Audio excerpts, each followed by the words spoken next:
viewers, moving forward, our next session is from Aditi Banerjee. Uh, Unfortunately, due to time difference, she won't be able to join live session. She has sent us a video recording of her presentation. Her presentation is on the topic More Than Faith, Shraddha as Suspension of Disbelief. And before we play the video, just a brief introduction to her. Aditi Banerjee is an author, speaker, and attorney. Her first novel, The Curse of Gandhari, was a successful bestseller and which was published by Bloomsbury India in 2019. Her second novel, The Woe of Parvati, also published by Bloomsbury India in 2022, was also a big success. She has also published another book titled Hindu Love Stories, Dharmically Ever After, in February 2022. She is a practicing attorney at a Fortune 500 financial service company in US and has also completed an executive MBA at Columbia University. She earned a Juris Doctor from Yale Law School and received a BA in International Relations, magna cum laude from Tufts University. She is a prolific writer and speaker about Hinduism and the Hindu-American experience. She is a member of INDICA Academy and INDIC Book Club, and which also sponsored a successful 6-city book launch tour of her book, The Curse of Gandhari. Previously, she had co-edited the books such as Invading the Sacred, an analysis of Hinduism studies in America in collaboration with Sri Rajiv Malhotra. And she has also authored several essays in publications such as the Columbia Documentary History of Religion in America since 1945 and the Buddhists, Hindus and Sikhs in America, a short history published by Oxford University Press. And her articles have been published in various publications such as Outlook India. So with this brief introduction, we will now play her talk, the video of her talk. Namaste. I'm very sorry that I couldn't be there with you live today, but I'm happy to be sharing this recording with the talk today on the concept of Shraddha. And what I would really like to talk about today is how Shraddha is more than just faith, and sometimes it is simply translated to or incompletely understood as just being blind faith. And what I want to talk about today is how Shraddha is something much more nuanced, deep, and complex than that. So I want to begin by talking about this bold promise that we find in the Vedas and in the Vedic system, which basically says that we will experience for ourselves through the direct experience, jnana and the self-realization. It is not something that is just a product of faith until we die, and then after we die, we don't know exactly what will happen to us. It's something we can experience in the here and the now. So in the Vedic system, there are three types of knowledge. There's pratyaksha, which comes through sense perception, that which we see, hear, smell, and cognize through our senses. Then there's paroksha jnanam, which is indirect knowledge, which comes through reasoning, inference, logic, thinking about things, something we've heard and are contemplating. And then finally, there's aparoksha anubhuti. So paroksha is indirect and aparoksha is the opposite of that. It's the direct experience, and it is the experience of self-realization. So that is something we directly cognize and realize, not something we just believe. And so Shraddha, in a sense, is the bridge that takes us from paroksha jnanam to aparoksha anubhuti. And in the Gita, there's a very interesting shloka that says that to the Brahmana who has known the self, all the Vedas are of as much use as is a reservoir of water in a place where there is a flood. So in other words, the Vedas are perhaps the only religious system out there that says once you have attained the end of the religion, once you have attained the full breadth of jnana, then you do not need the Vedas themselves. You do not need those rites, those practices, those studies. And just as a drop of water is useless for someone who is surrounded by a flood of water, so too the Vedas are, in a sense, transcended. And so this is really the promise of the Vedas, that we will discover for ourselves that which we are seeking through the path of Shraddha. And in this context, Swami Sarvapriyananda gives a very useful analogy in one of his talks.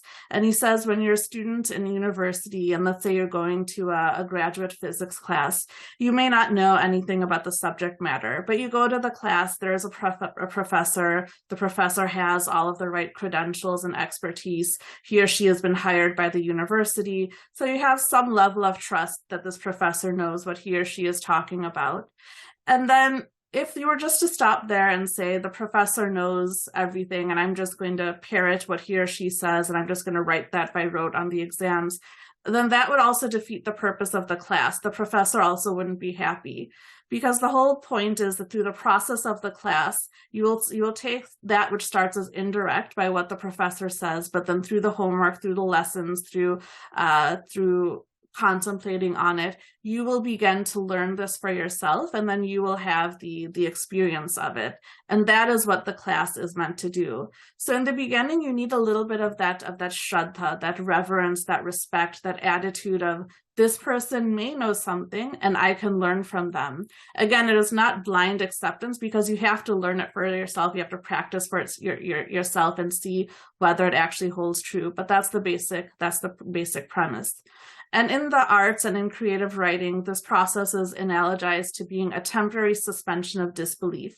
So when you open a story, when you start a movie, you know that you're entering into perhaps a fictional world, but you allow yourself to suspend that disbelief and enter that world, because only through that respect for that world that has been created can you get the fruits of that book or of that movie or the full breadth of that experience. So that is the context in which we should be understanding what Shraddha is.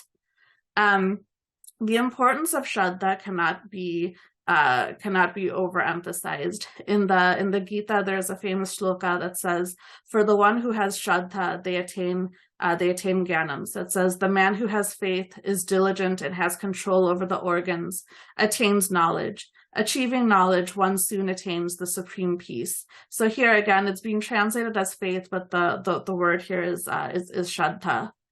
And in Vedanta, one of the 6 qualities of the Shat Sampati that comprise the third of the sadhana chatushtaya is Shraddha.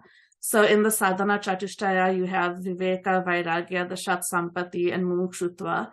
And then within the Shat Sampati, you have Shama, Dhamma, Uparati, Titiksha, Shraddha, and Samadhana. So that again speaks to the importance of Shraddha. And in the Viveka Chudamani, there's a very beautiful shloka that really helps define what is Shraddha. And it says, the acceptance by firm judgment of the mind as true, of what the scriptures and the Guru instruct, is called by the sages Shraddha, or faith, by means of which the reality is perceived. And in this translation by Swami Madhavananda, he includes this very important note. Acceptance by firm judgment, etc., which is the translation of Shraddha, is not to be confused with what is generally called blind acceptance. The whole mind must attain to that perfect state of assured reliance on the truth of instructions received, without which a wholehearted, one-pointed practice of those instructions is not possible. So this is the spirit in which we need to understand what is Shraddha. Again, this is often simply translated as faith, which is not incorrect, because there is an element of faith in the concept of Shraddha, but it is incomplete. Adi Shankaracharya has also referred to it as being astikya buddhi. And like the notes in the previous slide indicate, there is a nuance to the definition. So what is really the difference between faith and Shraddha? Faith is often interpreted as being unquestioning, as something passive and meek and static, but something that is blind and unthinking, something that is not rational. But this is not what Shraddha is. Shraddha is something much more than that. If you look at the etymology of Shraddha, it derives from the root words Shrat for truth and Dharana, which means directing one's minds towards or upholding. And so if you put that together, it's a dynamic and active process that is focused on the truth.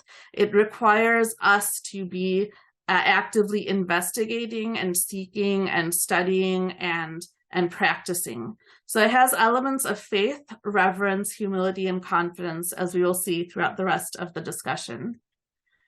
Swami Rangatananda from the Ramakrishna Mission has a very beautiful quote on this. And he says, what we usually understand as faith is mere static belief. Such a static believer simply swallows what others say. He does not subject it to evidential tests. But Shraddha here means faith with a view to investigating the truth of what is told. Deep rational thinking forms the basis of such faith. This makes us go ahead from the level of faith to the level of truth. When this faith makes us forge ahead to experience the truth, it is Shraddha. It is not merely believing, but believing that the teaching of the scriptures and the words of the Guru are true, and struggling to reach that truth level. Shraddha is that by which the truth is realized. In other words, you cannot be lazy and simply rest at just believing, at passively accepting what someone else is saying. It is taking those words and digesting them and realizing them in a very visceral and direct way. And that's that struggle, which is what Shraddha really is. This is from his message of Viveka Chudamani. And then I wanted to share also some Vedic references. So this comes from the Rig Veda and the Shraddha Suktam. And there's this very beautiful verse that says, Shraddha makes the fire burn splendidly. The oblation is offered with Shraddha. Shraddha is the best among all kinds of wealth. We assert this fact with our words of praise. In the Chandogya Upanishad, and this translation is by Swami Lokeshwarananda, there's a very beautiful dialogue between Sanat Kumara and Narada. And Narada is asking many questions about the path spiritual. And in this verse, Sanat Kumara says that when a person has respect for what he hears, then he gives due thought to it. Without this respect, he attaches no importance to what he hears. One thinks deeply over something that one respects, but one must try to attain this respect. And the Narada replies, I want to have this respect. And in this verse, respect is what Shraddha is being translated as. And in the next verse, Sanat Kumara says, when a person is steady and devoted to his teacher, then he has respect. Without being steady, one cannot have respect. One has steadiness when one has genuine respect and devotion, but one must seek the steadiness with great earnestness. And Narada replies, I seek this steadiness. In the Taittiriya Upanishad, there is a section where a guru is giving instructions to his student. And as part of those instructions, he says, and again, faith here is the translation being given for Shraddha, give with faith and reverence. Faith and reverence. Give with faith and reverence. Do not give without faith. Give as much as you can according to your wealth. Give with modesty. Give with awe. Give with empathy. And then one other reference I wanted to share is from the Mahanarayana Upanishad. And in this, there's a long verse given that's talking about the process of evolution in a sense. And it says, those rays by which the sun gives heat, the same rays transform water into rain clouds with showers rain. From the rains, herbs and trees come. From this, food is produced. By the use of food, the breaths and senses are nourished. When the life breath is nourished, one gets bodily strength. Through bodily strength, one has the capacity to practice tapas. As the result of such tapas, faith and scriptural truths, or Shraddha, springs into existence. By faith, mental power comes. By mental power, sense control is made possible, and so on and so forth. So again, from the very beginning of Vedic times, we see this focus on Shraddha and the importance of Shraddha. There's another verse in the same Upanishad that gives a very elaborate metaphor. And in this metaphor, the man is the institutor of the sacrifice. So the metaphor is about this man. And it is said in the second line, so the institutor of the sacrifice is his own self. His faith or his Shraddha is his wife. And it goes on. It's a very elaborate metaphor. But again, you see here the importance of Shraddha and the prominence that it is given. And this takes us to the story of Nachiketa from the Katha Upanishad. And as you all probably know the story, so Nachiketa is a young boy. His father performs a yajna. And it is said that in that yajna, he gives away cows and horses that were not really of any use. And the Upanishad actually says that at that time, Shraddha, it uses this word, Shraddha entered into the heart of his son Nachiketa. And basically Nachiketa says, to whom will you give me away? And he asked this because the father had said that as part of the yajna, he would give away all of his possessions. And Nachiketa, with the innocence and purity of devotion of a child, asks him, to whom will his father give him away? And his father, in a fit of rage, says, I will give you to Yamadeva. And then Nachiketa goes to the abode of Yamadeva and waits for him for 3 days. And when Yamadeva appears, he asks him, since he was gone for 3 days and the boy was waiting so patiently for him, he will give him 3 boons. And from this, and then Nachiketa asks for 3 boons. He asks for peace for him and his father when he returns. He asks to learn how to perform a particular yajna, and then he asks about what happens after death. And this dialogue becomes very, very famous. But the important thing is from this, for our purposes, is this idea of Shraddha entering into the heart of Nachiketa. And this is Swami Vivekananda's explanation of this episode. And I just want to quote from parts of it because it's very beautiful. So it says, the book says that at that time Shraddha entered into the heart of his son Nachiketa. I would not translate this word Shraddha to you. It would be a mistake. It is a wonderful word to understand, and much depends on it. We will see how it works. For immediately we find Nachiketa telling himself, I am superior to many, I am inferior to few, but nowhere am I the last. I can also do something. And this boldness increased, and the boy wanted to solve the problem which was in his mind, the problem of death. The solution could only be got by going to the house of death, and the boy went. There he was, brave Nachiketa, waiting at the house of death for 3 days. And you know how he obtained what he desired. What we want is this Shraddha. Unfortunately, it has nearly vanished from India, and this is why we are in our present state. What makes the difference between man and man is the difference in this Shraddha, and nothing else. What makes one man great and another weak and low is this Shraddha. My master used to say, he who thinks himself weak will become weak, and that is true. This Shraddha must enter into you.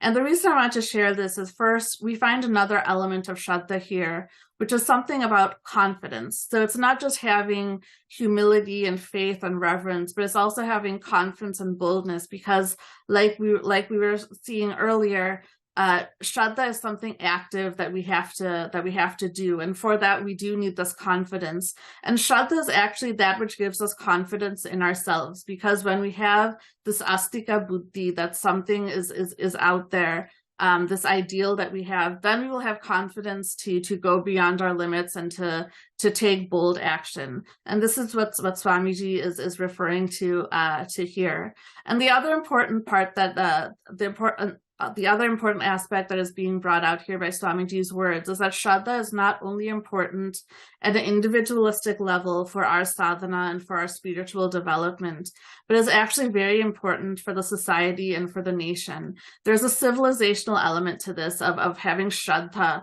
in our traditions, in Hinduism, in Sanatana Dharma, in the Vedic system. And even Swamiji's days that Shraddha was in decline because of colonial rule and invasions and all of these other factors, and now it's even in a worse state.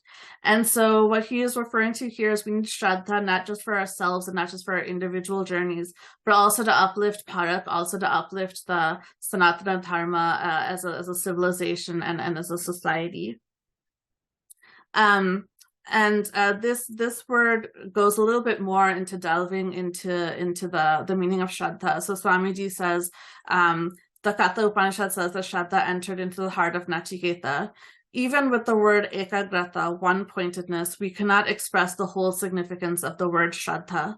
The word ekagranishta, one-pointed devotion, conveys to a certain extent the meaning of the word Shraddha. If you meditate on any truth with steadfast devotion and concentration, you will see that the mind is more and more tending towards oneness, i.e. taking you towards the realization of the absolute existence, knowledge, bliss. And then I wanted to share some more of Swamiji's quotes on Shraddha. So this next one talks about Shraddha as a qualification, and Swamiji talks about how this great sage had once told him that not 1 in 20 million in this world believed in God. And he asked him why, and the sage said, suppose there's a thief in this room, and he gets to know that there's a mass of gold in the next room, and only a very thin partition between the two rooms. What will be the condition of that thief? And then Swamiji said he will not be able to sleep. He will just always constantly be thinking about how to get that gold, and he will think of nothing else. And then the sage says, do you believe that a man could believe in God and not go mad to see him? If a man sincerely believes that there is that immense infinite mind of bliss and that it can be reached, would not that man go mad in his struggle to reach it? And so this is really what Swami Vivekananda equates to it equates Shraddha to. So it's this very intense desire, because if you have this faith that God is real, that Ishvara is real, that moksha can be attained here and now, then you wouldn't be able to be satisfied and complacent. You would always be actively seeking it, and that is what he is analogizing this to. And again, this goes to something about the character that we have, again, not just as individuals, but as society. And Swamiji sees Shraddha as being that lever or that force that will take us from passivity or tamas to having confidence and achieving our full potential. So he says that if a man day and night thinks he is miserable, it thinks that he is nothing he becomes. If you say, yeah, yea, I am, so shall you be. And if you say, I am not, think that you are not, and day and night meditate upon the fact that you are nothing, but nothing shall you be. That is the great fact which you ought to remember. We are the children of the Almighty. We are sparks of the infinite divine fire. How can we be nothings? We are everything, ready to do everything. We can do everything, and man must do everything. This faith in themselves was in the hearts of our ancestors. This faith in themselves was the motive power that pushed them forward and forward in the march of civilization. And if there has been degeneration, if there has been defect, mark my words, you will find that degradation to have started on the day our people lost this faith in themselves. Losing faith in oneself means losing faith in God. And I think this, again, is a very interesting point, because we see today among many people who are born Hindu that the Hindus in name only. There's this phenomenon of kind of like a self-hate or an inferiority complex. This turning against one's devas, one's traditions, one's culture. And what ends up happening is not only is there destruction in the faith in the religion, but psychologically this causes this phenomenon of self-hate, which can only be destructive even for the individual, just at a very material or base level. And so this is really the importance of Shraddha. And when we understand Shraddha in this sense, that it's not just faith, it's not just something that's primitive or superstitious, but it's really something that gives us confidence. Confidence not just in our religion and our traditions, but confidence in ourselves, that the two are tightly linked and are actually identical, that when we have confidence and reverence and faith and respect for our traditions, for where we came from, for the faith, for the religion that has nourished us, for the path that we are on, then we will also have all of those positive attributes in ourselves and for ourselves as individuals, and again as a people. And then this final quote comes from a lecture where this is again comes from Swami Vivekananda. It's a translation of a conversation that he was having with his disciple, and he tells him that what we need today is Shraddha, faith in ourselves. Strength is life, weakness is death. This kind of Shraddha is needed by us urgently. Faith like this can make us lions, can make us gods on earth. It is because we lost this Shraddha that our country has gone to ruins today. And then the disciple asks him, how did we lose this Shraddha? And Swamiji replies, right from our childhood, all our life, what we get is a negative education. What we have learned from this kind of education is that we are nobodies, we are inconsequential. We were never taught that great persons lived in our country. Our ancestors were great men. We never received life-giving education. Why, we didn't even get the education by which we could learn to use our own hands and feet and make a living for ourselves. We have spent our lives learning about the ancestors of our foreign rulers, but we are ignorant of the greatness of our own forefathers. We have only learned that we are weak. Centuries of slavery have convinced us that we are indeed weak and helpless. We have been trained to believe that we shall have to remain slaves forever. What can be the consequence of this kind of education other than loss of Shraddha in us? Therefore, I say that we have to regain that lost Shraddha. We must once again awaken that faith in our Atman. Only then, one by one, all the problems that our nation faces today can be solved. And that is the note I wanted to conclude on, to really highlight the importance of Shraddha. And what we can do today is go back and have that Shraddha that comes from the words of our gurus and our acharyas, and Shraddha in our shastras. And in our own individual lives, we must light that spark, and we must embark upon that study, upon practices, upon doing puja and all of those rites and keeping the traditions of our culture and our heritage. And then from that confidence, we must ignite confidence in ourselves and in our people on an individual basis and as a society. And that is the only way forward for ourselves and for Bharat and for Sanatana Dharma as a whole. Thank you. Thank you, Aditi ji, for sending a wonderful and timely lecture on Shraddha. I think the very title of your talk is very insightful, because often we are always trying to prove or disprove whether Shraddha is faith, whether it is much more than faith or anything like that. But I think your phrasing that Shraddha as suspension of disbelief, I think that brings a lot of change in perspective. It's not about proving whether Shraddha is faith or belief, but in showing that it is a suspension of disbelief. I think I especially liked this message takeaway from the talk. Nagaraj, please share your comments.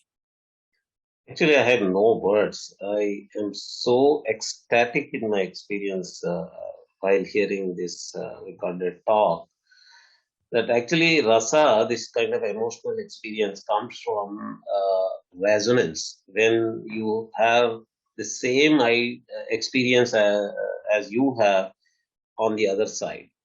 So it was almost resonance of every letter, every syllable that was being uttered was as if it was snatched from my mouth. Actually, there is a role for me towards the end to speak, but I think with this recorded talk, all that is already fulfilled. There is nothing to be said by me. Everything that I wanted to say is said in this talk. That is why there was so much of resonance. There was so much of ecstasy that she was saying everything that I wanted to say with regard to Shraddha, quoting from Swamiji, Swami Vivekananda, and all other important sources from our scriptures. That was really, this is a very, very important talk, record, audio that should reach all the contemporary learners, contemporary people. It's actually exactly the way that needs to be communicated to this generation. Everything that it is both in content and the form of communication. It is exactly matching with the need of this present generation with regard to Shraddha. I thank Aditi ji for making this talk and send it to us. Thank you. Thank you, Nagaraj ji, for the comments.